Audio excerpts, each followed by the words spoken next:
Hey guys, tonight we pull back the mists of time, not just centuries but millennia, to an age that lies shrouded between the sinking of Atlantis and the rise of the civilizations we know.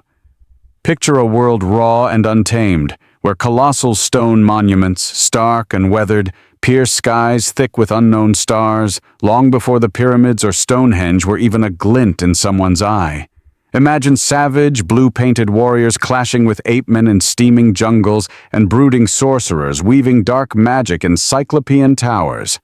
Honestly, in a world where the local pharmacy stocks more battle axes than bandages, and the life expectancy hovers somewhere around next Tuesday if you're lucky, you probably wouldn't last long enough to complain about the lack of decent Wi-Fi. Your best bet for survival involves being very, very good at running away, or alternatively being the biggest, meanest thing in the valley. So, before you get comfortable, take a moment to like the video and subscribe, but only if you genuinely enjoy what I do here. It truly helps the channel, more than you know. Also, pop a comment down below, letting me know where you're listening from and what time it is for you. It's always a bit of a thrill seeing our community span the globe. Now, dim the lights. Maybe turn on a fan for that soft background hum. And let's ease into tonight's journey together. You find yourself standing on the precipice of this, the Hyborian Age. It's a phantom epic, a world born from the vibrant imagination of a lone Texan dreamer, Robert E. Howard, in the early 20th century. He didn't unearth it from ancient scrolls. He forged it, hot and heavy, from the smithy of his mind. This isn't your neatly documented history, oh no. This is an age of raw elemental forces, of gleaming muscle and glittering gold, of terrors that crawl from forgotten tombs and gods who demand bloody sacrifice. Forget your maps of modern Europe or Asia. The continents here are twisted into new, savage configurations.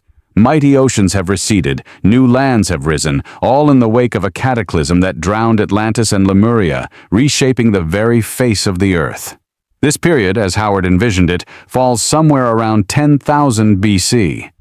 Historians still argue whether massive volcanic eruptions or perhaps a series of comet impacts around this time, something akin to the proposed Younger Dryas impact hypothesis, could have caused such widespread global upheaval, triggering tsunamis and dramatic climate shifts that would have certainly felt like the end of the world, effectively wiping clean the slate of previous civilizations. Whatever the cause, the result is a fragmented world of emerging barbarian tribes and decadent, crumbling empires built upon the ruins of even older, stranger societies. The air itself feels different, thicker perhaps, tinged with the metallic scent of shed blood and the smoky perfume of countless campfires. Your GPS wouldn't work here, darling, not just because there are no satellites, but because the landmarks are all wrong, and asking for directions usually involves understanding a series of guttural challenges or the swift language of a drawn blade. Excuse me, which way to the nearest blood-soaked altar? Probably wouldn't go over well. Now, breathe in the chill air of the north. Your gaze sweeps over a land of stark, mournful beauty. This is Cimmerian. Gray, brooding skies hang perpetually low over rolling hills covered in dark, rustling forests. Mighty snow-capped mountains claw at the horizon, their peaks often lost in mist. It's a hard land, a somber land, and it breeds a hard, somber people. No laughter rings out here, not easily anyway. The Cimmerians are a people of grim moodiness, of fierce loyalty to their clans, and an equally fierce independence. They are born into strife, live by the sword, and die, more often than not, with their boots on, and someone else's blood on their hands. A rather abrupt HR policy, if you ask me. And it is onto this unforgiving stage, amidst the clang of steel and the cries of battle, for when isn't there a battle in Cimmerian, that a child is born. You see him now, a new life drawing his first ragged breath not in a warm hut, but on a blood-soaked battlefield. His mother, strong and fierce herself, perhaps only paused her own part in the fray long enough to bring him forth. His father, a renowned warrior, likely nodded grimly. Another mouth to feed, another potential sword arm for the tribe. They name him Conan, a simple, strong name. No frills. Cimmerians aren't much for frills. The early years for this boy, young Conan, are a relentless education in survival. You watch him, a dark-haired, blue-eyed slip of a lad, already sinewy and tough, learning to track prey through the dense woods, to move with the silence of a hunting panther. He learns the bite of the Cimmerian winter, the hunger that gnaws, the ever-present threat of rival tribes, savage beasts, and perhaps even darker things that lurk in the shadowy groves and forgotten ruins that dot this ancient landscape. It's a childhood that would make a Spartan boot camp look like a leisurely spa retreat. Playtime involves dodging axes, or so one imagines. A quirky historical tidbit for you. Some ancient Northern European tribes actually had a practice of testing infants by placing them in cold rivers. If they cried too much or seemed weak, well, resources were scarce. It's a brutal lens through which to view survival in such harsh climes, but perhaps it informs the Cimmerian ethos. Young Conan grows swiftly, his heritage asserting itself in his powerful build and restless spirit. He is not content, like many of his kin, to merely endure the grimness of Cimmeria. There's a fire in those eyes, a spark of ambition, a yearning for worlds beyond the mist-shrouded mountains of his homeland. He listens to the tales of traders and wandering warriors, tales of glittering cities in the south, of strange lands and stranger customs. You can almost feel that deep, primal dissatisfaction stirring within him, a calling that will soon pull him away from the brooding hills and into the maelstrom of the wider Hyborian world, a world teeming with terrors and treasures ripe for the taking by a hand strong enough to seize them. He's absorbing the world, a keen observer, even as a youth. He learns that gods exist, but they are fickle and best left undisturbed. Crom, the chief god of the Cimmerians, lives on a great mountain and cares little for the affairs of mortals, offering only courage at birth and the will to survive. A very hands-off deity, old Crom. He wouldn't even have a customer service helpline. And so, you stand at the threshold, watching this young barbarian, forged in the crucible of a harsh and unforgiving land, poised to unleash himself upon an unsuspecting world. The air crackles with a raw, untamed energy, the promise of savage adventure just over the next blood-stained hill. That itch in his spirit, that profound dissatisfaction with the brooding sameness of Cimmeria, eventually proves too strong to ignore. You see him, barely a man, perhaps 15 or 17 winters behind him, his broad shoulders already hinting at the colossal strength to come, his eyes reflecting the gray Cimmerian skies, but holding a burning curiosity. Cimmerians generally don't do gap years, mostly because gaps usually involved hastily dug graves and not, say, finding oneself in a youth hostel in Argos. But Conan is different. He turns his back on the familiar gloom, his few possessions slung across his back, a sturdy Cimmerian sword, a warm cloak, and little else. He travels north into the even bleaker snow-blasted realms of Nordheim. Nordheim is split into two primary regions, Asgard, home of the fair-haired, blue-eyed Aesir, and Vanaheim, land of the red-haired, gray-eyed Vanir. These are warrior cultures, constantly at war with each other, with the Cimmerians to their south, the Picts to their west, and the Hyborians to their east. Life here is a brutal ballet of survival, waged against the elements and against each other. You trudge with Conan through biting winds and snowdrifts that swallow you to your waist. The landscape is starkly beautiful, all glittering ice fields, vast pine forests groaning under snow, and jagged mountains that look like the teeth of some primordial god. It's a place that makes Cimmeria look positively balmy. It's among the Aesir that Conan first truly tastes the fierce joy of large-scale battle beyond simple tribal skirmishes. They respect strength, and Conan, despite his youth, has that in abundance. You see him join a war band, his Cimmerian grimness finding a strange kinship with the Aesir's berserk battle fury. He learns to fight in a shield wall, the clang of axes and swords echoing off the frozen hills, the hoarse war cries ripping through the frosty air. A well-attested historical fact from our own world is the fearsome reputation of Norse berserkers, warriors who reputedly fought with a frenzied, uncontrollable rage, biting their shields and howling like beasts, seemingly immune to pain. Conan fits right in, though his fury is perhaps more cold and deliberate than theatrically wild. He is good at this, very good. His muscles harden like ironwood, his instincts sharpened to a razor's edge. One brutal winter campaign sees Conan and his Aesir comrades pursuing a band of Vanir warriors across a desolate, snow-swept battlefield. The clash had been bloody, bodies from both sides littering the crimson-stained snow. The surviving Vanir, desperate and outnumbered, scatter. Conan, ever relentless, his blood hot despite the freezing air, finds himself separated from his companions, pressing on through a swirling blizzard. The wind howls like a hungry wolf. Visibility drops to near zero, and then, through the white chaos, you see her. She appears as if conjured from the storm itself. A woman of unearthly beauty, her skin pale as the snow, her eyes like chips of glacial ice, her near-naked form seeming to radiate a strange, internal light. She's dressed in what could charitably be called a whisper of shimmering fabric, a strategic, if not particularly thermal ensemble for the Arctic conditions. This is Atali, and she is no mortal woman. She is one of the legendary frost giant's daughters, a being of ancient power and deadly allure. She laughs, a sound like the tinkling of icicles, and beckons. Despite a primal warning bell clanging in the back of his barbarian mind, the kind that usually screams, "This is probably a terrible idea." Conan is mesmerized. It's not just lust. Though she is undeniably alluring, it's a strange enchantment, a pull that overrides his common sense. He forgets the cold, the battle, everything but the pursuit of this ethereal vision. She dances ahead of him, leading him deeper into the frozen wastes, away from any hope of rescue.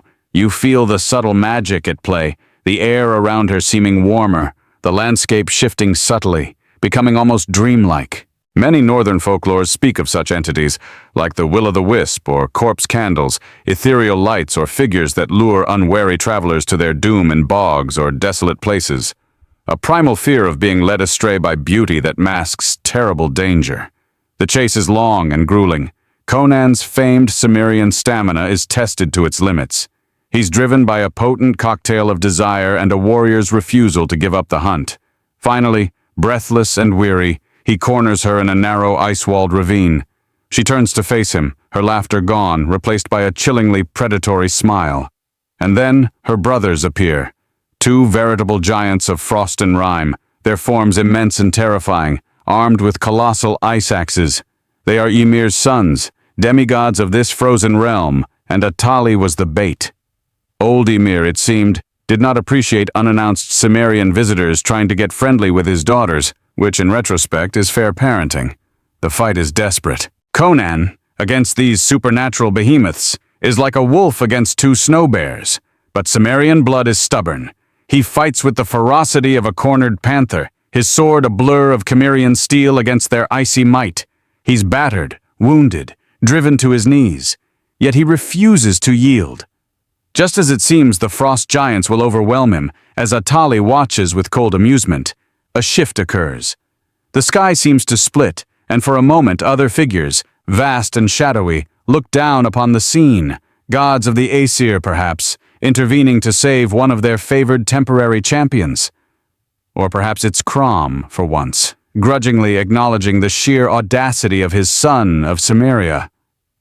The giants hesitate, a flicker of fear in their icy eyes, and in that instant, Conan, with a final savage burst of strength, fights free, wounding one of his massive opponents. Atali screams in frustration and rage, a sound that cracks the very air.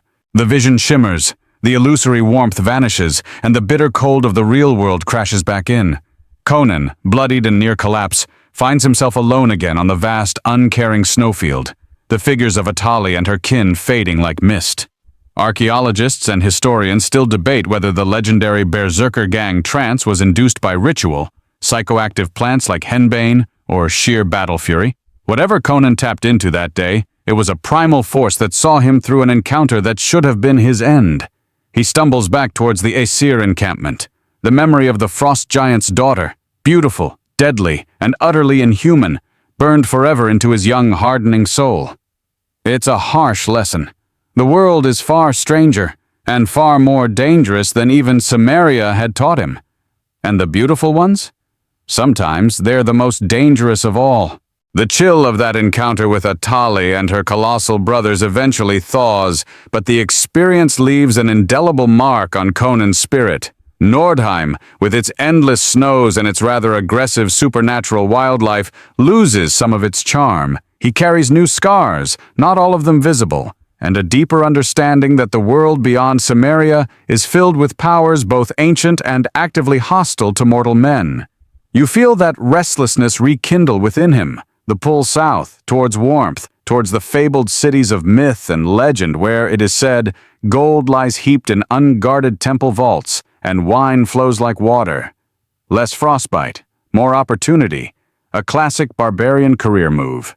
He drifts south, a solitary figure, sometimes falling in with mercenary bands, other times with merchant caravans seeking an extra sword arm through bandit-infested territories. His reputation as a formidable fighter, grim but reliable when coin is involved, begins to precede him. He is no longer the raw youth who left Cimmeria. He's seasoned now, his senses honed, his understanding of human treachery and occasional kindness deepened. You walk beside him as he traverses the rugged border kingdoms, a patchwork of petty fiefdoms constantly warring with each other, a land where a sharp sword is the only law that truly matters. It's a brutal Darwinian proving ground, and Conan thrives, though thrives might just mean isn't dead yet. Eventually, after many moons of wandering, hardship, and the occasional bar fight that clears the entire establishment, Conan's idea of a quiet drink often involved overturned tables, you find yourself approaching the fabled city-states of Zamora. Ah, Zamora, a name whispered with a mixture of awe and revulsion by 1,000 different tongues. Zamora the wicked, Zamora the dark, its shadowed spires piercing the desert sky like the grasping fingers of some skeletal god. The air grows thick and heavy as you approach, laden with the scent of exotic spices, burning incense, the musk of unwashed bodies, and something else, a subtle, cloying aroma of corruption and decay. The architecture is alien, cyclopean stone blocks juxtaposed with intricate, lattice-worked towers that seem to defy gravity. The city walls are high, ancient, and imposing. You almost expect them to mutter ominous warnings as you pass through the gates. Zamora is a den of thieves, a haven for sorcerers, a paradise for those who thrive in the shadows. And it is here, in these labyrinthine streets and smoke-filled taverns, that Conan, now perhaps in his late teens or early 20s, truly begins to hone a new set of skills. The brawl and the blade are still his stock in trade, but Zamora demands more. It demands cunning, stealth, an ability to move unseen and unheard. It is here he becomes a thief, and not just any thief. He becomes Conan the thief. You slip with him through the narrow, winding alleys, barely wide enough for two to pass, the towering tenements blotting out the sun, creating a perpetual twilight. The clamor of the city is a symphony of the sordid, the haggling of merchants, the cries of vendors selling dubious wares, the whispered plots of cutthroats in darkened doorways, the mournful songs of slaves from distant lands. Many ancient cities, such as Rome or Babylon, had notoriously crowded and dangerous slums, districts where law enforcement was scarce and life was cheap. Zamora is all of that, turned up to 11 with added evil wizards. Every shadow seems to hide a watching eye, every corner a potential ambush. It's the kind of place where you check under your bed for assassins, and then check the assassins for spare change. Conan, with his pantherine grace honed in the Cimmerian wilds, proves a natural. You watch him scale sheer walls, his powerful muscles rippling, finding purchase where none seems to exist. He moves across rooftops with the silence of a hunting cat, a hulking shadow against the star-dusted Zamorian sky. He learns to pick locks, to sense traps, to discern the rhythm of a wealthy merchant's household or a temple's guard rotation. His natural Cimmerian instincts are augmented by the hard-won lessons of the city's unforgiving schools of skullduggery. He doesn't enjoy the subterfuge for its own sake, not like some of the smirking, dandyish thieves he occasionally encounters and often disdains, but he appreciates the challenge, and more importantly, the rewards. A pouch heavy with gold, a jewel torn from a decadent idol. These are tangible things, far more satisfying than the bleak fatalism of Crom. One particular exploit involves the infamous Tower of the Elephant. There is a curious, almost fringe theory in our own history regarding astroarchaeology, which posits that certain ancient structures were aligned with celestial bodies for ritualistic or predictive purposes. Some even suggest a lost high technology. The Tower of the Elephant certainly has that otherworldly, advanced yet ancient vibe. It's a single, massive, unearthly smooth tower said to house a fabulous jewel, the heart of the elephant, and guarded by unspeakable sorcery and monstrous protectors. Many have tried to plunder it. None have returned. Historians, well, Cimmerian barflies at least, still argue whether its architect was even human or some pre-human entity from a forgotten age. Conan, drawn by the sheer audacity of the challenge as much as the reputed treasure, decides to make the attempt. You accompany him, feeling the prickle of dark magic in the air as you approach. He outwits human guards, bypasses magical wards with a combination of brute force and luck, and navigates a garden filled with prowling lions, dispatching them with brutal efficiency. Inside the tower, things get stranger. He encounters a being from another world, a grotesque yet strangely tragic elephant-headed creature named Yag-Kosha, enslaved by a cruel sorcerer. It turns out Yag-Kosha is the source of the jewel, not its guardian, a piece of his own being, and he implores Conan to help him achieve a merciful death and enact revenge upon his tormentor. This isn't the straightforward smash-and-grab Conan anticipated. This is complicated. He has stumbled into a cosmic tragedy, far removed from simple thievery. It's one of those moments where you expect to find a chest full of loot and instead find a philosophical debate with an extra-dimensional pachyderm. Happens to the best of us. The Cimmerian listens, a flicker of unexpected empathy in his usually hard eyes. He agrees. Following Yag-Kosha's instructions, he carries out the strange, sorcerous ritual that ends the creature's suffering and transfers its vengeful power into the heart of the elephant.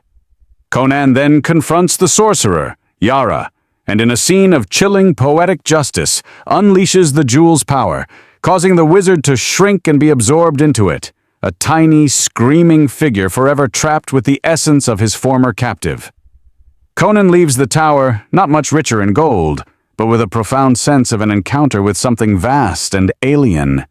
He tosses the jewel, now a vessel of cosmic justice, into the bushes. The Tower of the Elephant doesn't make him rich, but it certainly broadens his horizons on the sheer weirdness the world has to offer.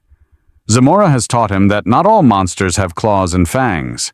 Some wear silken robes and wield power far more terrifying than any beast. The lingering taste of cosmic horror and eldritch revenge from the Tower of the Elephant, strangely enough, doesn't sour Conan on the thief's trade, not entirely. But it does remind him that some treasures come with price tags far steeper than mere gold or gems. You see a subtle shift in him. While the lure of easy loot and the thrill of outwitting traps and guards still appeals to his pragmatic Cimmerian nature, a man has to eat, and wine isn't free after all. There's also a growing awareness that some doors are best left unopened, some shadows best left undisturbed. Or at the very least, if you are going to disturb them, make sure you have a very big sword and a clear escape route. Basic dungeon delving etiquette, really. He drifts out of Zamora, the city's shadowed spires receding behind him like a bad dream you can't quite shake.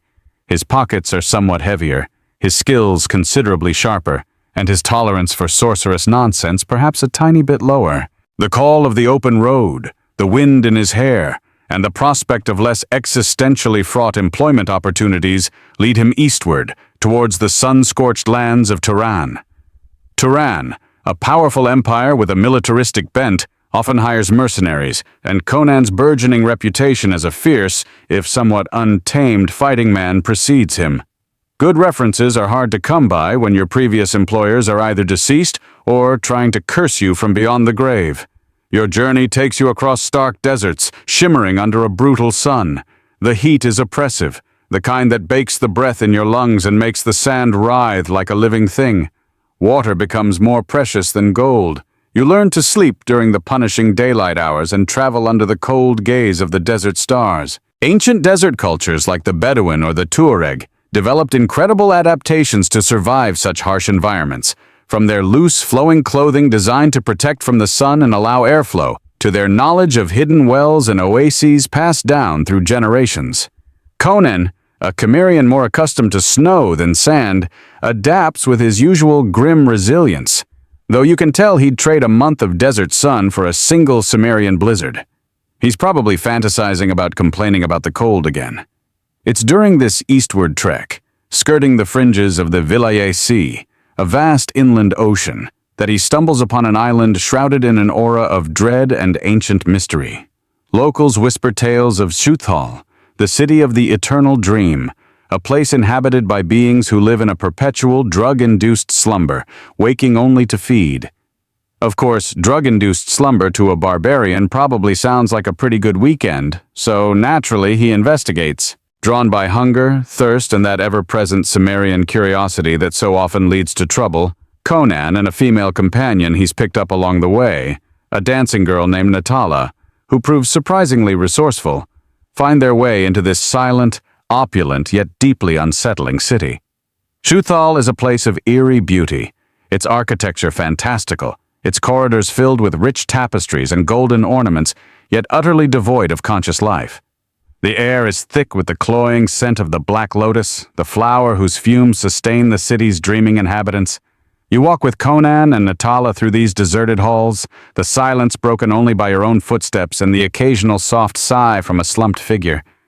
It's like wandering through a museum where the exhibits occasionally twitch. The concept of entire cities or populations succumbing to dreamlike states or collective somnolence isn't entirely without historical or allegorical parallel. Consider stories of enchanted forests where travelers fall into unbreakable sleep, or even the symbolic sleep of reason that produces monsters. Soothed feels like a literal manifestation of such a trope. The inhabitants, when Conan and Natala finally encounter them, are pale, ethereal beings, beautiful but with a disturbing vacancy in their eyes. They are startled by the waking intruders, their dream-addled minds slow to comprehend. Then, a monstrous black shadow creature, a horror from the depths of their collective subconscious, manifests to protect the city, or perhaps to consume the fresh, aware minds that have wandered in. Fringe theories sometimes touch upon tulpas or thought forms, entities supposedly created and sustained by concentrated mental effort. The creature in Soothed seems like a particularly nasty, collectively generated version. Historians, of the occult at least, still argue whether prolonged use of certain psychotropic substances, like those derived from lotus plants in ancient myth, could induce such vivid, shared hallucinatory states, potentially giving rise to legends of physical manifestations. The ensuing struggle is desperate. Conan's sword is almost useless against the shadowy beast, which phases and reforms. It's a battle of wits and raw courage as much as brawn. Natala is captured, and Conan, driven by a protective fury, and perhaps a bit miffed that his attempt to find food and water turned into another supernatural free-for-all, manages to find the creature's anchor, a godlike being named Thog, who dwells in the city's depths, also dreaming. By striking at the dreaming god, Conan disrupts the shadow monster's manifestation, causing it to dissipate. He rescues Natala, and the two flee Soothed, leaving the dreaming city to its silent, lotus-scented oblivion. Next time, Conan probably mutters, we just pack extra sandwiches. The experience reinforces his conviction that civilization, especially the really ancient, opulent kind, is often just a fancy veneer over some truly unsettling foundations. Shaking off the desert dust and the lingering psychic residue of Soothed, Conan finally arrives in the more conventional, if still rather dangerous, lands of Turan. He joins the Turanian army as a mercenary, his skill with the blade quickly earning him respect, if not always trust. The Turanians are disciplined soldiers, their armies a formidable mix of cavalry and archers, often clashing with hill tribes, rival kingdoms, or rebellious princedoms. You see Conan in the thick of battle, his Cimmerian savagery now tempered with a soldier's discipline. He learns strategy, the flow of large-scale engagements, how to command men, mostly by example and by being scarier than the enemy. He rises through the ranks not through political maneuvering, but through sheer martial prowess and an uncanny ability to survive where others fall. He becomes a captain, leading his troop of grim-faced warriors into the thickest fighting, the name Conan becoming a byword for unyielding ferocity on the Turanian frontier. This life suits him, for a time. It's straightforward. You fight, you get paid, you try not to get killed, much less philosophizing with elephant-headed aliens, which is a definite plus in his book. The life of a Turanian mercenary, while offering a certain brutal simplicity. Fight, get paid, try not to attract the attention of things that want to eat your soul, eventually begins to pall. The rigid hierarchy of an established army, the endless campaigns against scraggly hill tribes or petty desert sheikhs, the political machinations of Turanian nobles, it all starts to grate on Conan's fiercely independent Cimmerian spirit. You see him growing restless again, the vastness of the Vilayet Sea beckoning from the eastern borders of Turan, promising horizons not yet explored, and perhaps fortunes not yet plundered. He's never been one for taking orders from perfumed popinjays for long, and the sea offers a different kind of freedom, a different kind of danger. Plus, fewer camels, which from his perspective is always an improvement. Remember those charming, spitting companions in the desert? He hasn't forgotten. An opportunity arises, as it so often does for men of Conan's capabilities and flexible moral compass. A mutiny on a Turanian galley, a port-town brawl that escalates, or perhaps simply a conversation in a dockside tavern smoky with intrigue and the scent of tar and salt. The specifics are lost to the tavern songs, but the outcome is clear. Conan finds himself casting his lot with a band of pirates.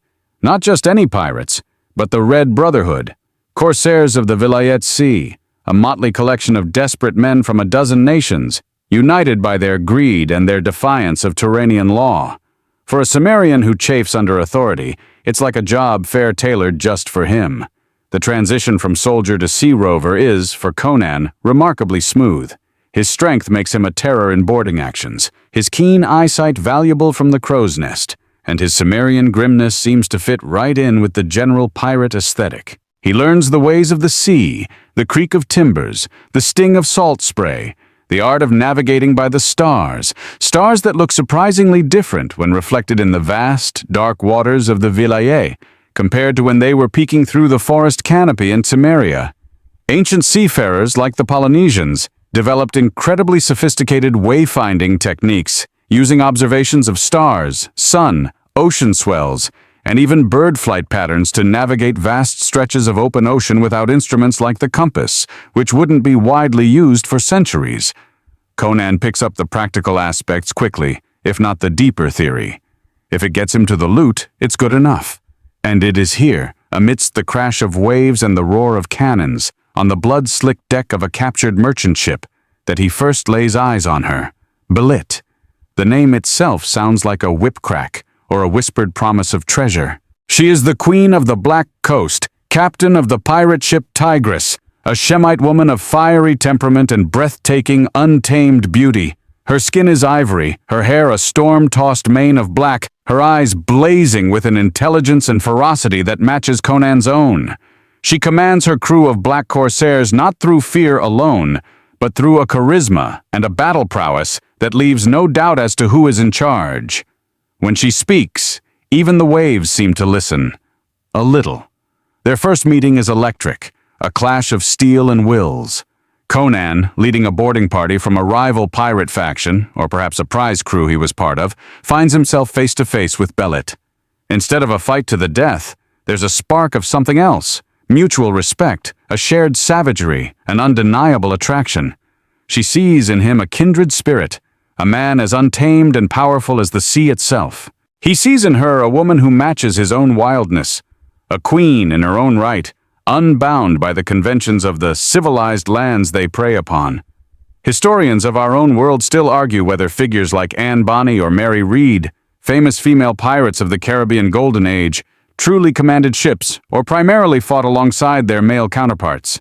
But Belit's command of the Tigris is absolute and undeniable. No one is debating her authority, especially not with her cutlass at their throat.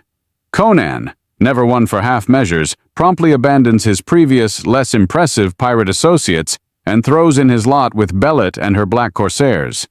It's a decision driven by more than just expediency or the promise of richer plunder. For the first time, perhaps, since leaving Cimmeria, Conan feels a bond that transcends mere comradeship in arms or lust. Belit is not just a lover, she is a partner, an equal in battle and in spirit. She's probably the only person who could call him a melancholy black-haired barbarian lout and have him actually find it endearing. Or at least, not immediately reach for his axe. Under Belit's command, Conan becomes her right hand, her fiercest warrior, her lover. The Tigress becomes a name of terror along the coasts of Kush, Stygia, and the Black Kingdoms. They raid coastal towns, plunder merchant ships laden with silks, spices, gold, and ivory. Their life is one of brutal, joyous freedom, lived at the edge of a sword, with the salt wind in their sails and the taste of stolen wine on their lips. You sail with them, feel the deck heave under your feet, hear the wild war cries of Belit's corsairs as they swarm onto a hapless merchantman. A quirky fringe tidbit often associated with pirates is the idea of buried treasure and elaborate maps, though historical evidence for this is surprisingly scarce. Most pirates preferred to spend their loot quickly and lavishly. Belit and Conan certainly subscribe to the spend it now, steal more later philosophy. Who needs a savings account when you have a perfectly good captured cargo hold? Their reign is a red tide of pillage and passion. Belit is as fierce in her love for Conan as she is in battle. She adorns him with plundered jewels, shares her ambitions, her dreams of founding an empire built on pirate gold and fear. Conan, in turn, finds a fierce joy in her presence, a light that banishes for a time the deep-seated Cimmerian gloom. He fights for her, protects her, shares her wild exultation in their savage freedom. It is a golden, bloody, glorious time. You see them standing on the prow of the Tigris as it cuts through the dark waters, two magnificent savages, silhouetted against a blood-red sunset, masters of their own brutal destiny. For Conan, who has wandered far and wide, known hardship and betrayal, this fierce, loving queen of the pirates offers something he has rarely found, a sense of belonging, however wild and untamed. The reign of Belit and Conan aboard the Tigris continues, a whirlwind of sea battles, daring raids, and passionate encounters under starlit southern skies. You feel the rhythm of their life, the thrill of the chase, the roar of combat, the division of spoils, the boisterous celebrations in hidden pirate coves. Belit, with her fierce beauty and equally fierce intellect, is the undisputed mind behind their operations, her strategies bold and often ruthless. Conan is her unstoppable sword arm, the embodiment of her destructive will, his Cimmerian strength and savagery unleashed with devastating effect. They are a perfect storm of ambition and power, carving a bloody legend along the Black Coast. The local shipping insurance premiums must have been astronomical. Does your policy cover acts of Belit? Probably became a standard question. They are more than just plunderers. Belit has grander visions. She dreams of a coastal empire, of uniting the disparate black tribes under her banner, of humbling the arrogant merchant princes of Stygia and Shem. Conan listens to her ambitions, half amused, half impressed. He fights her battles, not for any abstract notion of empire building. Cimmerians are generally allergic to large-scale civic planning, but for her. His loyalty is to Belit, the woman, the warrior, the queen who sees him not just as a barbarian tool, but as a man, her man. You see them poring over crude maps drawn on sea-stained parchment, Belit's slender finger tracing routes of conquest, Conan's massive hand resting possessively on her shoulder. There's an undeniable power couple dynamic, if your idea of a power couple involves matching battle axes and a shared dislike for tax collectors. Their adventures take them deep into the southern lands, up unexplored rivers that snake like green serpents into the heart of jungles where no civilized foot has ever trod. They encounter strange tribes, lost cities rumored to be built by forgotten races, and creatures that seem to have crawled out of humanity's darkest nightmares. One such expedition leads them up the ominous black-watered Zarkiba River, following tales of an ancient city filled with unimaginable treasure, but also guarded by an unspeakable horror. The historical search for legendary lost cities, like El Dorado in South America or Zerzura in the Sahara, often drove explorers to undertake incredibly perilous journeys into uncharted territories fueled by rumors of immense wealth. Belit and Conan are squarely in this tradition, though their methods are less archaeological survey, and more, forceful wealth redistribution. The journey up the Zarkiba is fraught with peril. Crocodiles, big as longboats, lurk in the muddy waters. Strange, winged creatures flit through the steaming jungle canopy. The air is thick with the hum of insects and the oppressive sense of ancient, brooding evil. Even Belit's normally boisterous black corsairs grow quiet, their eyes wide with superstitious dread. Conan, ever pragmatic, just sharpens his sword and keeps a wary eye on the dense foliage. If it bleeds, he can kill it. If it doesn't bleed, well, that's when things get interesting. He's probably wondering if Cimmerian mosquito repellent, likely just bear grease and sheer intimidation, would work on these tropical superbugs. They find the city, a ruin of black basaltic stone, half swallowed by the jungle, eerily silent. Fringe theories about forbidden archaeology often propose that technologically advanced, non-human civilizations existed in deep antiquity, leaving behind enigmatic ruins. The architecture of this unnamed city certainly feels alien, unsettlingly non-human in its scale and design. The treasure is there, gleaming in the oppressive darkness of ancient vaults, gold, jewels, strange idols of monstrous gods. But so is the Guardian, a colossal winged ape-like creature, an ancient demon of the place. It descends upon them with terrifying speed and savagery. The battle is horrific. The creature is immensely strong, intelligent, and seemingly invulnerable to conventional weapons. Many of Belit's finest warriors fall, torn apart by its claws and fangs. Belit herself, fighting with the desperate courage of a cornered lioness, is struck down, grievously wounded, her lifeblood staining the cursed gold they sought. Conan, witnessing this, is seized by a grief-stricken berserker rage that eclipses even his normal battle fury. He fights not for treasure, not for his own life, but for vengeance, for the fallen queen he loves. Historians of warfare still argue whether such states of heightened, almost suicidal fury in warriors, sometimes called seeing red, are purely psychological or involve physiological changes like adrenaline dumps that temporarily enhance strength and ignore pain. Whatever its source, Conan's rage is a terrible thing to behold. He engages the demon in a titanic struggle, his Cimmerian sinews strained to their utmost, his sword a blur of vengeful steel. But the creature is too powerful. Belit, dying, sees Conan about to be overwhelmed.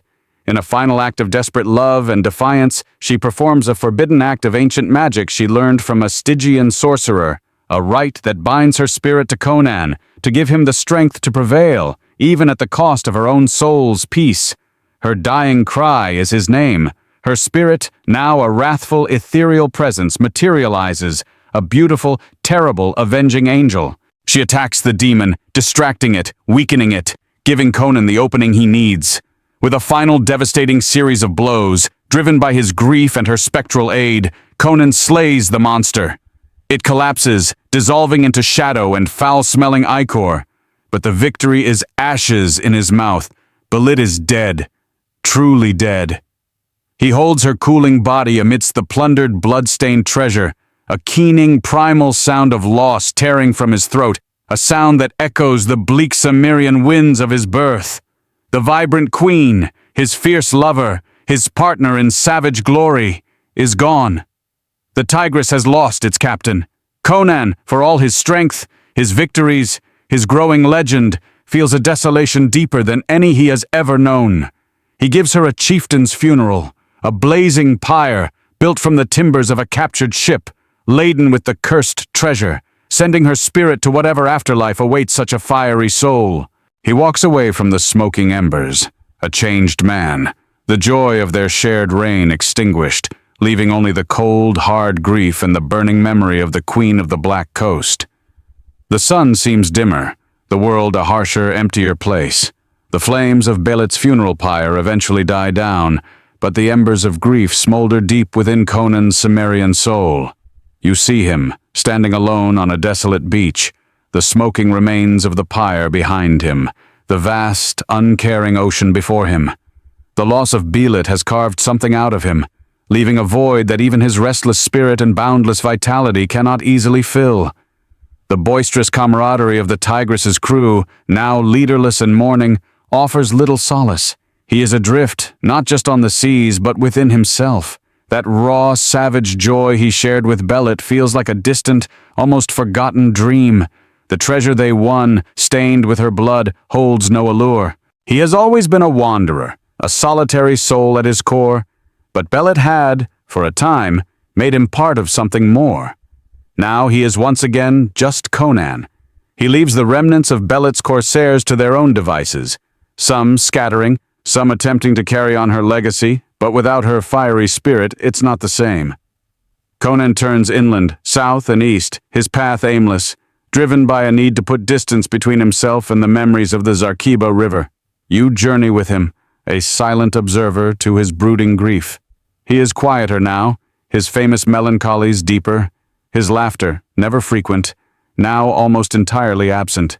He moves through the sun-scorched plains and steaming jungles of the Black Kingdoms, lands like Kush, Darfar, Kashan regions teeming with primitive tribes, ancient ruins, and dark, bloody rituals.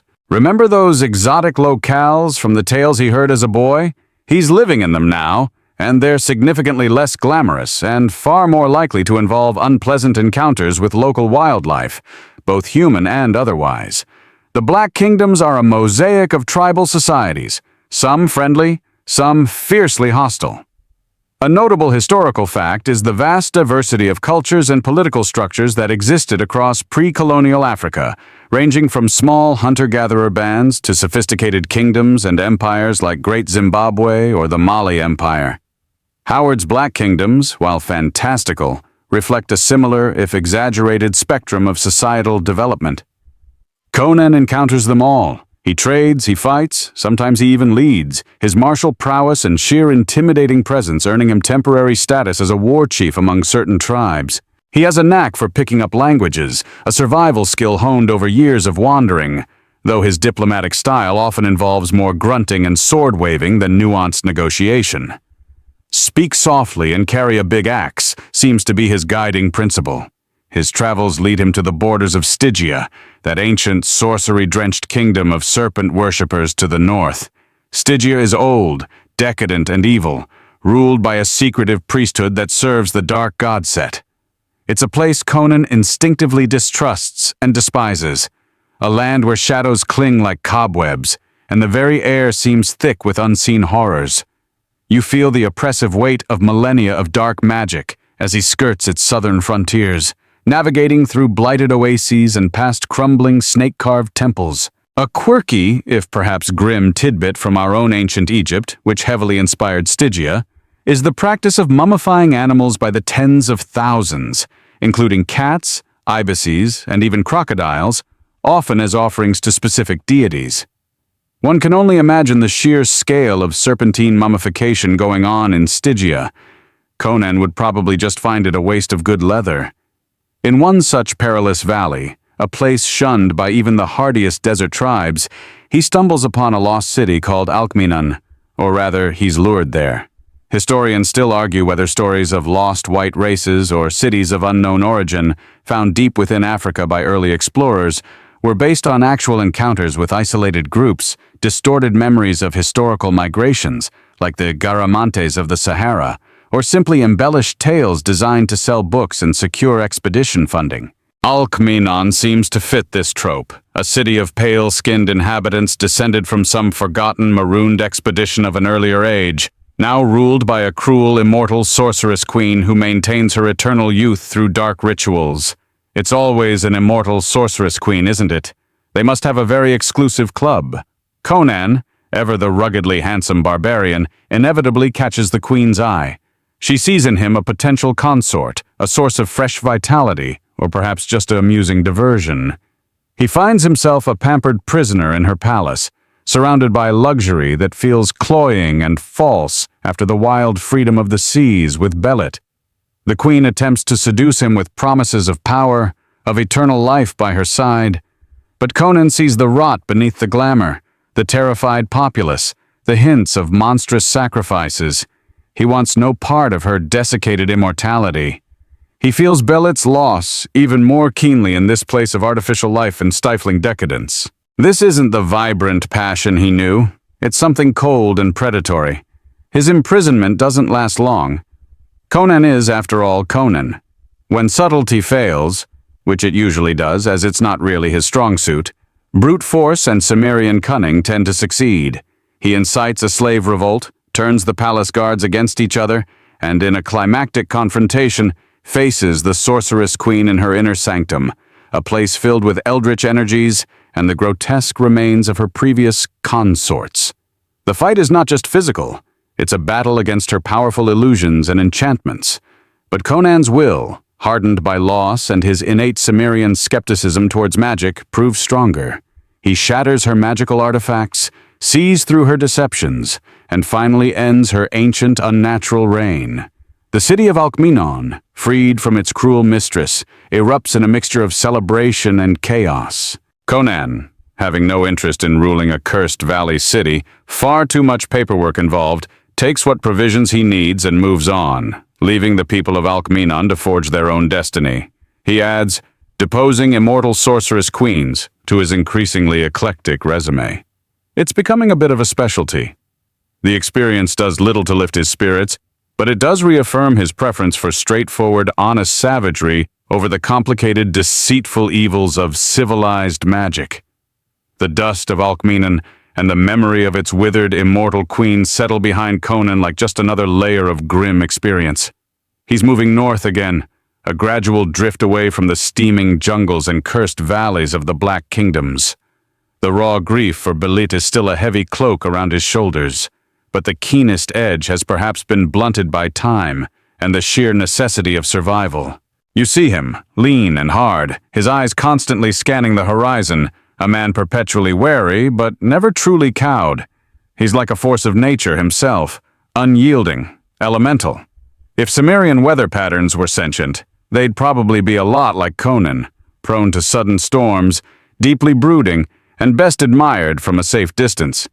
His northward journey takes him through the contested borderlands between Stygia and Shem, and then further into the western realms, lands like Argos and Zingara, coastal nations known for their seafaring prowess and merchant fleets, and consequently, their rather lively pirate populations. For a time, Conan reverts to his old ways, selling his sword. He serves on Argosian merchant ships, defending them from pirates, an ironic turn given his recent past, but gold is gold, and occasionally joins mercenary companies embroiled in the endless petty wars between city-states. It's a living, not a great living, often involving stale biscuits and the constant threat of a knife in the back, but it keeps him moving, keeps him fed. You get the sense he's just treading water, waiting for the currents of fate to pull him in a new direction. He hasn't yet found a cause, or a treasure, worth truly stirring his Cimmerian heart again. It's in the small, war-torn kingdom of Karaja, a strategic buffer state constantly threatened by larger, more aggressive neighbors, that fate finally presents him with something more than just another paycheck. Karaja is on the brink of invasion by Natok the Veiled, a mysterious desert prophet who leads a vast horde of fanatical desert warriors. The situation is dire. Karaja's army is small, its Princess Yasmala young and desperate. The established generals are either dead or bickering. Things are looking decidedly grim for the home team. It's the kind of hopeless situation that almost seems tailor-made for a wandering barbarian hero to stumble into. Plot convenience. Thy name is Cimmeria. Conan is, at this point, a captain in the Karajan cavalry, having impressed the local military with his usual blend of ferocious competence and an ability to survive engagements that leave most other people distinctly arrow-shaped. He's respected for his fighting skills, if still viewed with a certain amount of suspicion by the more polished Karajan nobles. You see him in the war councils, a brooding, barbarian presence amidst the silks and velvets, offering blunt, practical advice that often cuts through the panicked dithering of the courtiers. More sharpened stakes, fewer lengthy speeches, is probably his general contribution. As Natok's armies draw closer, casting a long shadow of fear over the kingdom, Princess Yasmala, in a fit of despair and perhaps divine inspiration, consults the oracle of Mitra, the chief god of the Hyborian kingdoms. Mitra, unlike Conan's distant Crom, is a more involved deity, a god of justice and light, often intervening in human affairs, albeit usually in cryptic and indirect ways. The use of oracles to seek divine guidance in times of crisis was a common practice in many ancient civilizations, the most famous being the Oracle of Delphi in Greece, whose priestess, the Pythia, delivered prophecies believed to be inspired by Apollo. Princess Yasmela is hoping for a similar revelation, a sign, a champion. The oracle speaks, and its words are, as is traditional for oracles, maddeningly vague yet specific enough to cause a major stir. It declares that the first man to present himself to Princess Yasmela bearing news of the enemy, or perhaps just the first vaguely competent-looking warrior to walk through the door when she's feeling particularly desperate, oracles are tricksy, shall be made the general of Karaja's armies and lead them to victory. And who should stride into the princess's chambers, covered in dust and bearing urgent scouting reports about Natok's latest movements? Why, our very own Cimmerian Conan, of course. He was probably just looking for the mess hall. The Karajan nobles are, to put it mildly, horrified. Entrust their armies, their kingdom, their very survival to this uncouth barbarian from the north. A man whose idea of formal attire is mostly clean loincloth? It's unthinkable. Historians still argue whether accounts of barbarians rising to high military command within supposedly more civilized empires, like various Germanic generals in the late Roman Empire, were a sign of imperial decay, pragmatic recognition of talent, or simply a lack of better options. In Karaja's case, it's definitely the lack of better options combined with divine decree, so shut up. Princess Yasmela, however, is bound by the oracle's word. She might also sense the raw, untamed power in Conan, the unbreakable will that lies beneath his rough exterior. Perhaps she sees in his fierce blue eyes not just a barbarian, but a leader, a man untainted by the corruption and cowardice that has crippled her court. With a mixture of trepidation and hope, she bestows upon him the command of Karaja's forces. Conan, for his part, accepts with a grim nod. He's not one for fancy titles or flowery speeches of allegiance. He cares little for Karaja itself or for Mitra. But he understands battle, he understands desperation, and he understands that sometimes you have to fight for people who can't fight for themselves, especially if they're offering good pay and a chance to crack a lot of skulls. Plus, General Conan has a certain ring to it. He's moving up in the world, one battlefield promotion at a time. And so, Conan the Cimmerian, late of Cimmeria, Zamora, Turan, and the pirate ship Tigris, finds himself the unlikely commander-in-chief of a kingdom on the verge of annihilation. He has to whip a demoralized army into shape, outwit a cunning and fanatical enemy, and somehow live up to the prophecy of a god he doesn't even worship. It's a tall order, even for a man of his considerable talents. A quirky historical fringe idea posits that ley lines, alleged alignments of ancient sites, possess mystical energies. Perhaps Karaja is situated on a nexus of particularly potent, hero-wanted ley lines. Whatever the cause, Conan is now the Black Colossus, the last hope of a doomed kingdom, poised to lead them against the tide of desert fanatics. The fate of Karaja rests on his broad, barbarian shoulders. No pressure. The weight of Karaja's survival settles upon Conan's shoulders like a battle-worn cloak. You see him, no longer just a mercenary captain, but the supreme commander, the Black Colossus, as the terrified whispers from Natok's advancing horde begin to name him.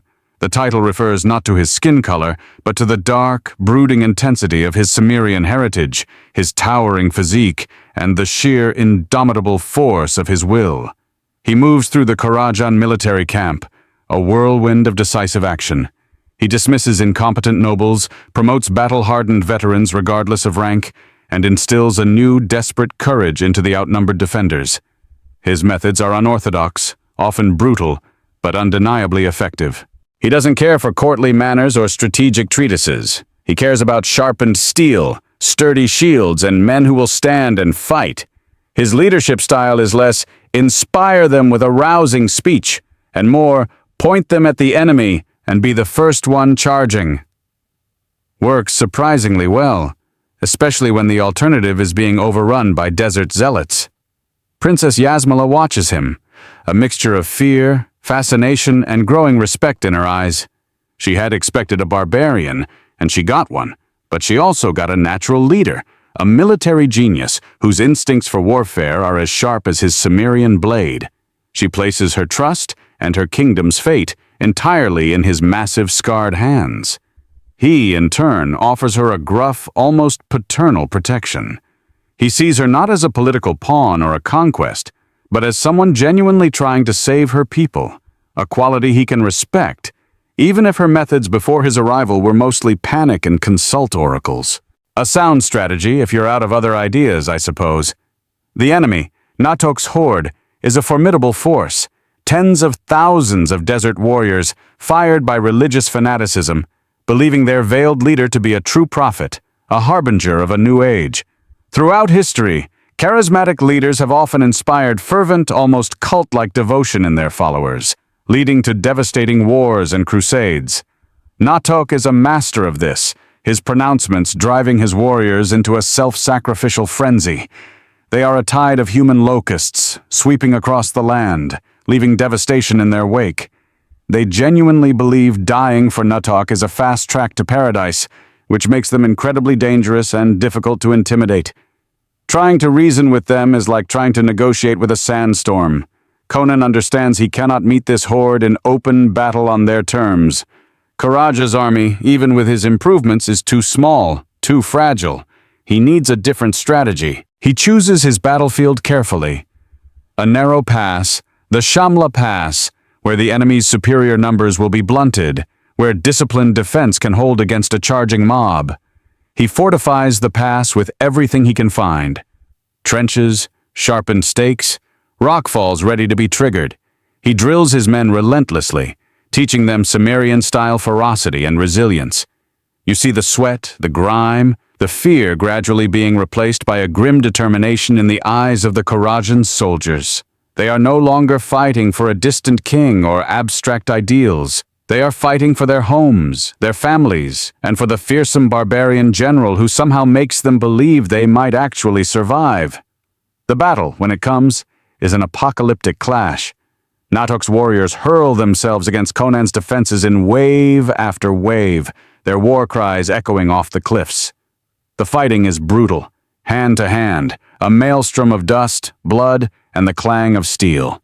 Conan is everywhere, a dark figure of destruction, his great sword reaping a bloody harvest. He rallies his men, plugs gaps in the line, his voice a roar above the din of battle. He fights with the fury of a Cimmerian winter storm, and his presence inspires superhuman efforts from his soldiers.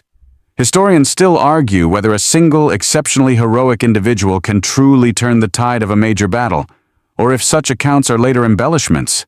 Watching Conan in the Shamla Pass, you'd be inclined to believe the former. He is not just a commander, he is the living embodiment of Karaja's defiance. Despite their valor, the Karajan lines begin to buckle under the sheer pressure. Natok himself, a tall, imposing figure in his swirling desert robes and concealing veil, appears on the battlefield, urging his warriors forward, his voice amplified by some strange, sorcerous means.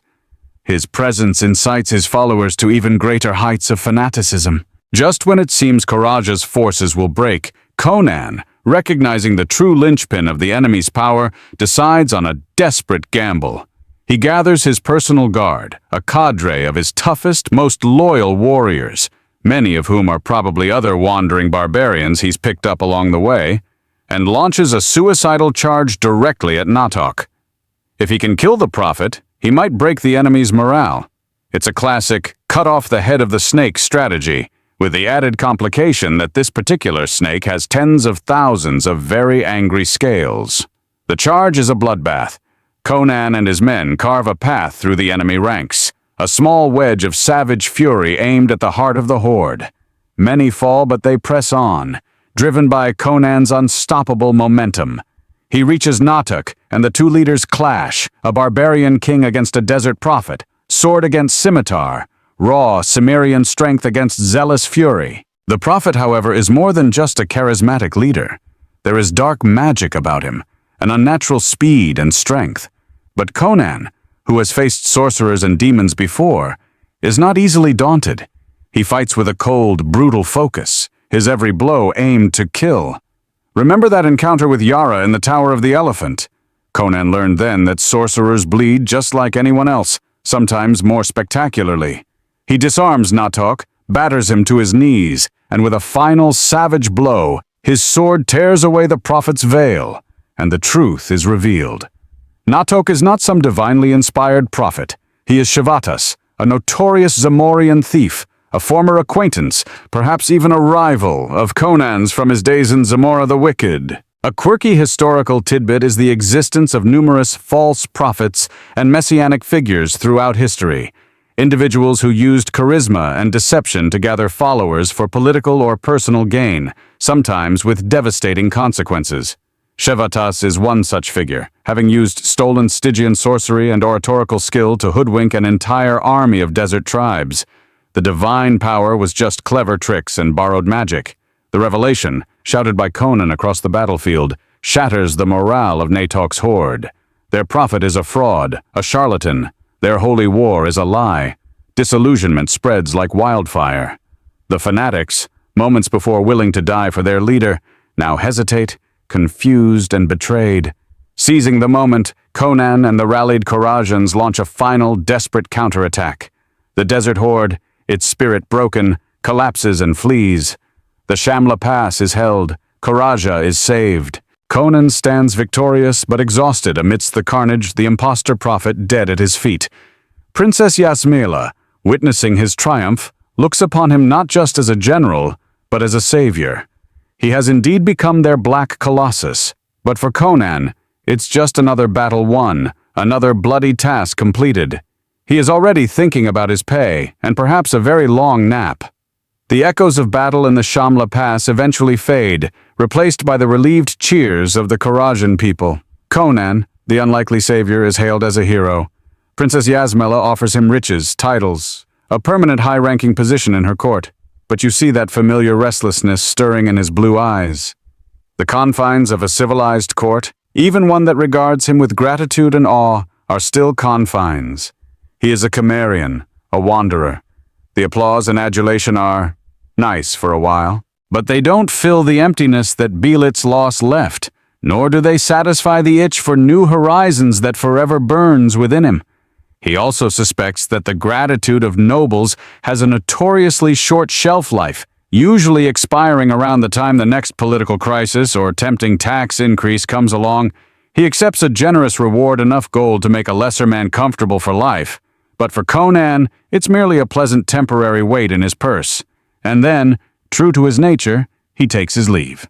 He's not made for bowing and scraping, for endless council meetings about crop yields or trade disputes. He politely declines Princess Yasmela's offer to become Lord High Protector of something or other, much to the secret relief of many Korajan nobles who still found his table manners alarming. His place is on the road, in the wild, where a man's worth is measured by the strength of his arm and the keenness of his blade, not by the number of sycophants he can gather. His wanderings take him east again, through the rough hill country bordering Vendya, a powerful and ancient kingdom in the lands analogous to India. This is a region of independent, fiercely proud hill tribes, constantly resisting the encroachments of the Vendyan Empire. Conan, with his barbarian skills and his experience leading disparate groups of warriors, remember his command of Koraja's army, or even Belit's corsairs, finds a natural, if temporary, place among these people. They are much like his own Cimmerians in their love of freedom and their distrust of organized empires. He's essentially trading one set of barbarians I vaguely understand for another. He becomes a chieftain, or perhaps more accurately, a sort of adopted war leader among a confederation of these Afghuli and Wazuli hill tribes. They are drawn to his proven battlefield prowess, his intimidating presence, and his Cimmerian directness. He learns their ways, their dialects, their intricate blood feuds and codes of honor. You see him, stripped to a loincloth, his dark skin burned by the sun, riding a shaggy hill pony with the ease of a man born to the saddle, leading his fierce, hawk-faced warriors on daring raids against Vendyan outposts and caravans. He's not fighting for a king or a princess now, but for the thrill of the conflict itself, for the loyalty of the men who follow him, and for the sheer untamed joy of matching his wits and strength against a powerful civilized foe. Many frontier regions in history, such as the Scottish Highlands or the Pashtun tribal areas, were characterized by fiercely independent clans who often united under charismatic leaders to resist larger, centralizing states. Conan fits perfectly into this dynamic. It is during this period, leading his hillmen, that he becomes embroiled in the machinations of the People of the Black Circle, a cabal of immensely powerful and terrifyingly evil sorcerers who hold sway in the hidden mountain kingdom of Gulistan, deep within the Himalayan mountains, Howard's version of the Himalayas. These are not your garden variety hedge wizards or street corner fortune tellers. These are beings of ancient power, commanding demons, raising the dead, and wielding magic that can shatter minds and twist reality. They are feared throughout the East, their influence reaching even into the court of Vendia. Their reputation for cruelty is legendary, even by Hyborian age standards, which, let's be honest, are pretty high for cruelty. The trouble begins, as it so often does, with a woman. Devi Yasmina, the sister of the king of Vendia, is kidnapped by the Black Circle as part of some dark political scheme or sorcerous ritual. The Vendian king, desperate and fearing the Black Circle's power, offers a massive reward for her rescue. Conan, whose hillmen are a constant thorn in Vendia's side, sees an opportunity, not just for gold, though that's always a pleasant motivator, but perhaps for a challenge that will test him to his limits, something beyond mere raiding. And let's face it, rescuing a princess from evil sorcerers is classic barbarian hero work. It practically comes with a commemorative loincloth. He agrees to undertake the perilous rescue mission, taking with him a select band of his most trusted and reckless hill warriors. Their journey takes them deep into the forbidding, snow-capped Himalayan mountains, a landscape as treacherous as any Conan has faced. The air is thin, the pass is guarded by monstrous creatures and treacherous ice falls. The Himalayas have always been a place of mystery and spiritual significance, and explorers have long reported strange phenomena and sightings in their remote valleys. Howard taps into this mystique, making his Himalayans a literal stronghold of black magic.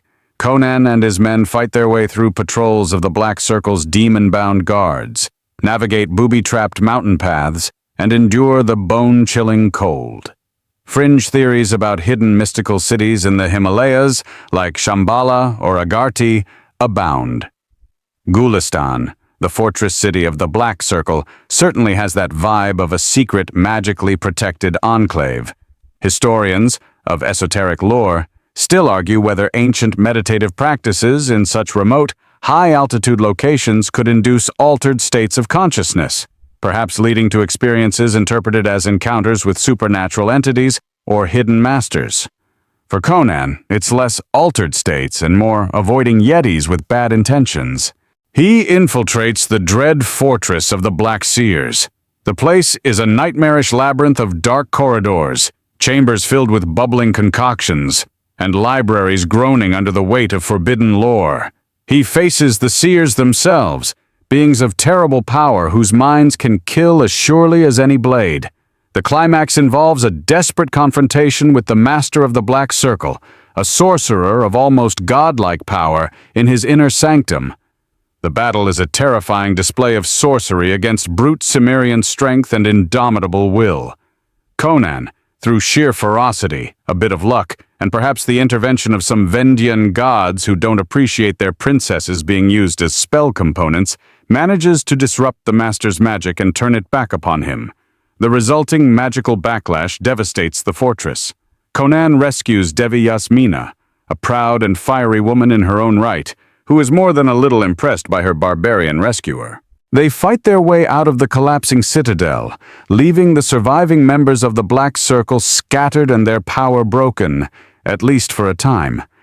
He returns Yasmina to her brother, collects his reward, which he'll probably lose in a dice game or spend on ale within a month, and earns the grudging respect of the Vendian court. But the throne room of Vendia, with its perfumed courtiers and intricate politics, is no more his home than the throne room of Karaja was. The wind of the open road calls, and the lure of unknown dangers and unguarded treasures is still too strong. He is, after all, Conan the Cimmerian, and his story is far from over. The echoes of his confrontation with the Black Circle, and the subsequent rather awkward interactions with the grateful but still slightly bewildered Vendian court, soon fade as Conan once again answers the call of the sea. Mountains and hill tribes are all well and good, But there's a certain straightforward honesty to a pirate's life. You see a ship, you want its contents, you take them. Fewer philosophical debates than rescuing princesses from immortal sorcerers, and generally less snow. He finds himself back in the familiar if treacherous waters of the southern coasts, perhaps the Vilayet Sea, or further west, towards the Stygian shores and the coasts of Kush, where the memory of Belit still lingers like a bittersweet tang on the salt air.